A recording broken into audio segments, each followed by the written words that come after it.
Your mum stinks of shit. Hello, it's me, Osh. Today, I'd like to talk to you about Sex Education Series 3, because it's something I've watched recently, and I have quite a lot of thoughts about it that I'd just like to get out there, you know?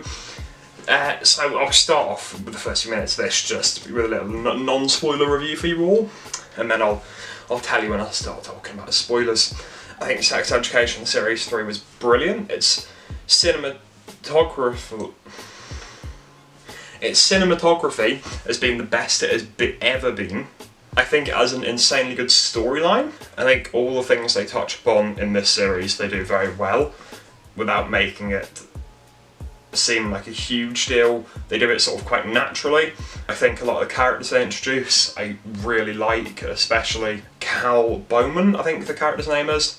I think their character is great. They are, I think, the first non-binary person in this TV show, and I think the way they did that was brilliant. I haven't seen anyone say they didn't like the portrayal or how the storyline was told. I could be wrong here, there could be people that don't like it, but from what I know from friends that are non-binary or seeing stuff on TikTok, people seem to really like their new character, Cal. I think overall the plotline of the series was very good. I don't think they sidelined any characters this season, which I think is great, because I think they did a bit last season, but I'll get onto that a bit later when I go through all their characters. I think that the teachers in this season, they were just on another level, because they sort of introduced their characters they've been introducing their characters for the past few seasons and then made them have a slightly bigger role in this season, which I appreciated. And overall, I'd say the storyline is very good, and it sort of ends. I'll obviously touch on the end a bit more, and I'm not doing the spoiler-free part, but the way it ends, I think it ends very well. I think it ends in the best situation for a lot of the characters there, even though as a viewer we might not think so. When you think about it more, actually, it's probably the best for everyone there. I'm very glad they've decided to do another season, though. If you haven't heard, they've decided to do another season, because I would like to see where the characters go from now on. It's my spoiler-free review. I'm gonna spoil some stuff now. Get ready. Right, I'm gonna whip out my phone, because how I'm gonna go through all of the characters and how I think their plot lines went, because Sex Ed is a very character-based show, and all the characters have plot lines that happen throughout the entire season. So I'm going to go through all those plot lines. I'm going to start off with a big one. Otis Milburn. Obviously we find Otis off the back of him leaving the voice note that was then deleted by Isaac. It's the summer holiday has happened and he hasn't spoken to me throughout the entirety of this. And then we find him he's sort of secluding himself, and he's like, whoa, but he's not, because he's with Ruby, the baddie. Ooh. Never saying that again. Jesus Christ. I think we can all collectively agree though that Otis really fumbled the bag this season. I mean, look who we had. I think Otis' storyline this season was okay. I think it was needed, because obviously, Otis and Maeve, two main characters, they needed to sort of come back together. I didn't like, though, I think Netflix, I don't know if Netflix actually did, or if it was just like a few TikToks saying though, but they leaked one of the scenes from the Paris episode, where obviously Maeve and Otis get on with each other. And that was slightly annoying. But I think overall Otis' storyline was very good. Near the end of the series, the storyline with his mum being pregnant and getting in the big argument with his mum, I think that was also very good. I think it was very well done. I think the characters that are around Otis supporting his storyline also work very well. So, what's her name? Orla. I think she has a very sort of funny chemistry with Otis, because obviously they dated and now their parents are co-parenting, and I think that creates a very funny dynamic between the two. I also think the way they interact is very natural and it works very well. And then again, like Otis's mum, like I just mentioned, she goes through a great. I think Otis's mum's storyline this season is brilliant. Just the way that's all handled, I think is just excellent, really. Big up Big Jill, Gillian Anderson. And then there is Jacob, Walla's dad. He's a Chad, love him. He's my favourite character, by the way. I think the way that he's the only character that was slightly sidelined, but I think it sort of worked within the context of the show. I think his whole storyline about being worried he's not actually the father is very good, because obviously that would be a natural worry after you've also just bumped into your co-parent's ex-partner. Complicated relationship there. I think he is a brilliant actor though. I think the scene in, I'm not sure if it's the last episode or the second to last, but the scene where he is with Otis and Otis says something about him being unlucky if Jean dies, Otis's mum, Jean Millwood, and the way his character handles that I think is excellently written. I think it's beautiful. I think that character sort of grounds every other character around him, because I think without him the characters around him could feel quite unrealistic, but he helps definitely ground that a bit. So we've talked about Otis. Oh, also about Otis, there's the scene where he's running through the field. That's a recreation of 1917, the scene where he's running down the trenches. Very good scene. I thought that was very well done. Like I said, the cinematography is better than it's ever been. It's chef's kiss. Next up, I'll talk about Eric. I very much liked it. Well, I disliked Eric's series, but I liked his storyline. So obviously he has the storyline with Adam, where they are now going out, but they're very much in different stages of how comfortable they are with their sexuality. So there's a sort of battle between Eric and Adam, talking about when are they going to tell their parents that they're a thing, situations like that. And when they arise, I think they're very well dealt with, especially when talking about Adam and Eric's relationship, and Adam thinking about telling his mother. Obviously, Amy spoils that. Amy outs Adam to his mother, but I think the way then it's handled throughout that, I love that. Love Adam's mum, big up, love her so much. She is great. Her storyline throughout this series as well was just brilliant. And obviously, then there's the storyline with Eric going to. Does he go to Nigeria? It's Nigeria, I think. I think it's Nigeria. I could be incorrect. I'm so sorry. But I think that storyline is beautiful. I think it does a great job of showing off like all of the culture over there, which I think is great. But I think it also does a great job at sort of going, hey, like homosexuality still isn't entirely accepted. This isn't a great thing. I think Adam worrying about Eric going over there is beautiful, and I think it's also just a natural thing. And like I said, the way it's written feels very natural, and like, because you would worry about a homosexual person going to a country where, illegal. But then obviously Eric sort of bins that off and goes, I'm going anyway.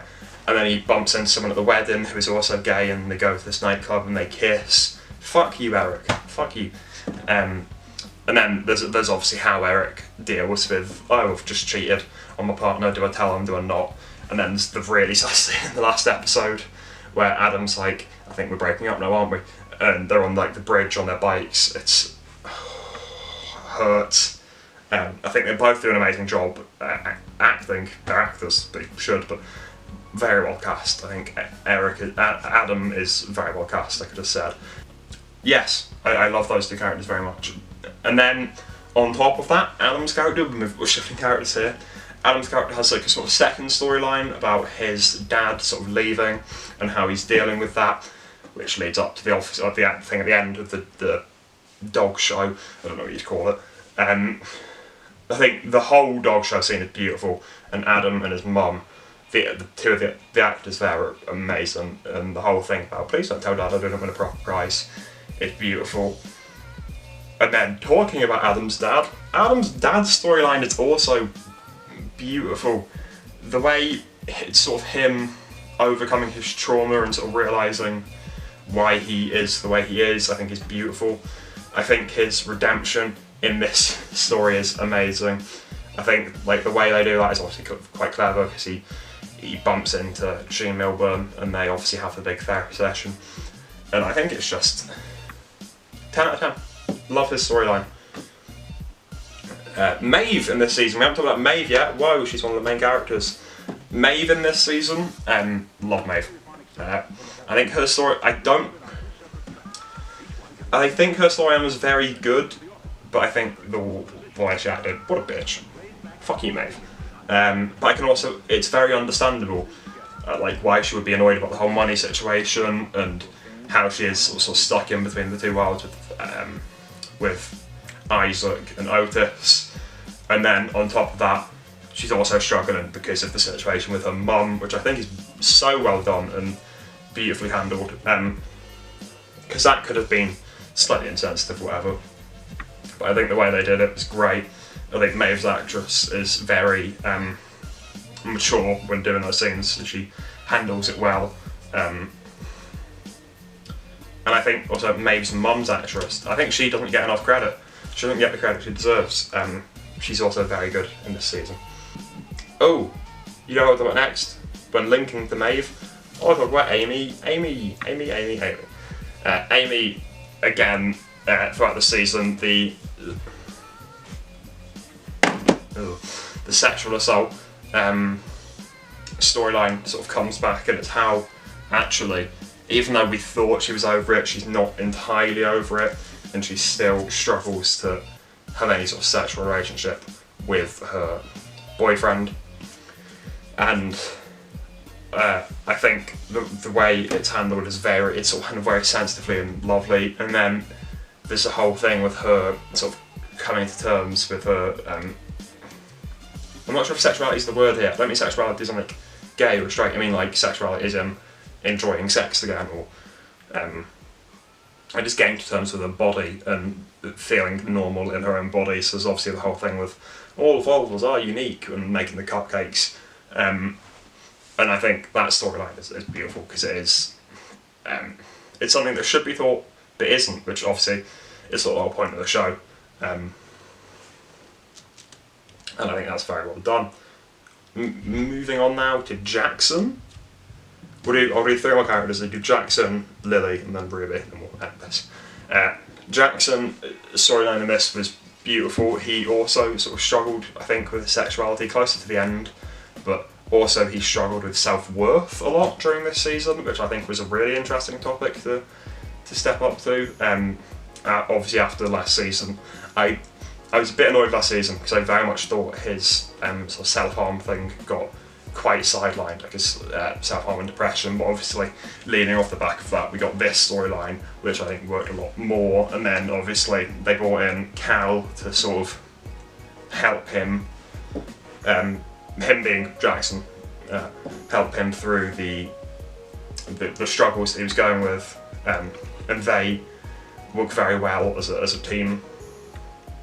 I think the chemistry between them bounce off each other very well, but then obviously because someone is getting into Jackson's life that is being so nice and helpful, Jackson gets a bit confused and is like, oh, do I like this person?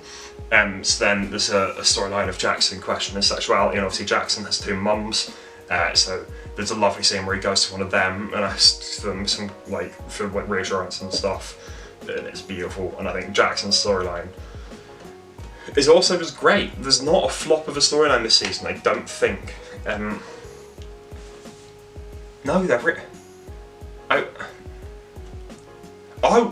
didn't know. So it's so important. When Adam, Raheem comes back this season, and Adam, Raheem sort of, obviously there's tension there because Adam stole Eric off Raheem, but obviously there's the whole poo story, poo in the sock, fling that one, there's that whole storyline, and that brings them together, and then the poetry brings them together, and I think they're building up for Adam and Raheem relationship. Fuck you, Eric.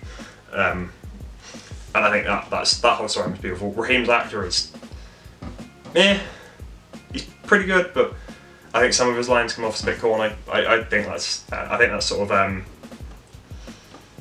I think that might be on purpose though. Like I think the corniness might be amped up a bit for that. Moving on to Lily, her storyline was excellent. I saw a few people say, including my friend Connell, hi Connell, that they felt like Lily was a bit sidelined this season. I don't agree. I think hers was actually very well written, because it started off sort of slowly for the first sort of episodes, and then through the last it got bigger. So it started off with her, obviously, in literally the first scene, having weird alien sex with Orla, and then that sort of snowballed into Orla thinks aliens are weird, into does everyone think this is weird, and then obviously getting very self-conscious about that and sort of going, oh, everyone thinks this is weird, I know I want to do this. And I think, yeah, I think she was more used as a, and callous would be the word for Orla's storyline, but I think Lily's storyline still worked, and it was nice to see. And obviously she was one of the three that got brought up on stage and was, humiliated by the head teacher. Oh, I need to put the head teacher. I shall remember to do that. I'll do Ruby and then the head teacher, and that's it. Ruby Matthews, her storyline developed the season very well, obviously.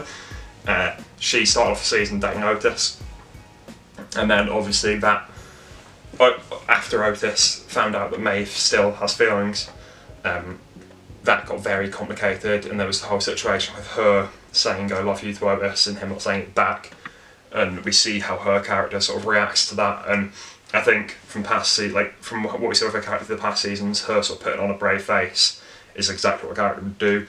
So I think that was, again, I'm saying it was very well written a lot, but it really was. I think then her character, when talking about like her dad, I remember there was a big plot line of sort of, she doesn't want to take anyone back to her house because she doesn't live the life of luxury that many people sort of assume that she does. I think that storyline was beautiful. I don't know what I stopped off at, sorry, the camera cut out, but I was talking about Ruby with her dad. The storyline of Ruby with her dad develops a lot more throughout this season. It works.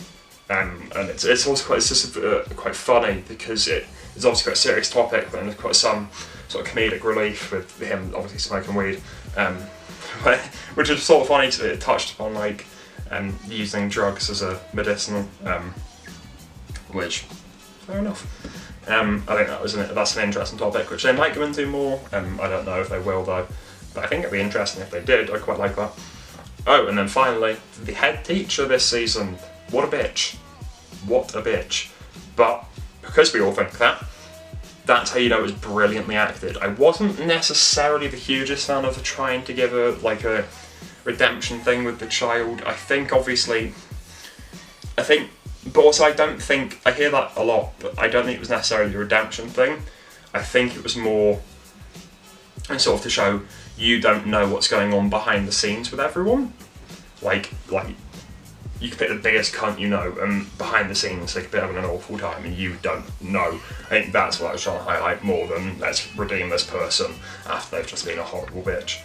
But like I said, because we think that, it's so well acted, and I think she was a great sort of motivation to move the storyline along, and I think she did an excellent job at her job. I think the way she because I'd say she was the thing that sort of brought all of the character storylines together. So because obviously Adam had his own thing, and Lily had her own thing, and Amy that also wore a thing, I think it was, had their own thing, and then they all brought on stage to wear the collars, and then everything, and then obviously because of that, Jackson then with I forgot her name, the new head girl. I'm sorry, Viv. Jackson with Viv, they got together and were like, we need to stop this shit because it's out of order. So that it sort of brought everything together, and I think it was very well done. That was my thoughts on Sex Education Series 3. Thank you for watching. If you stayed to the end, leave a like and subscribe. Thanks. If you liked it as much as I did, leave a little thumbs up and a comment. If you didn't like it, still leave a thumbs up, but comment why you didn't like it.